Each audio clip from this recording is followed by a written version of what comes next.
What's up everyone? Welcome to Program Your Mom. Today we're going to do a quick video on where the spare tire and all the tools you'll need to change a flat tire are located in your Subaru WRX.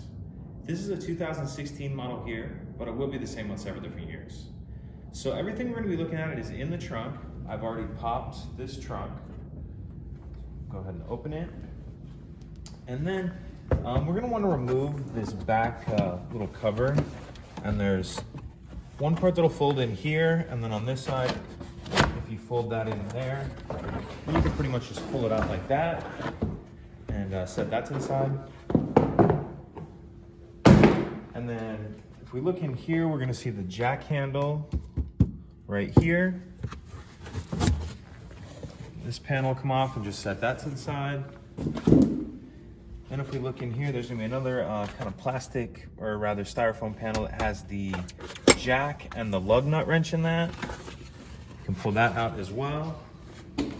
And then the actual spare tire is here. And it's just got this wing nut on it that you'll just loosen up all the way to get it out.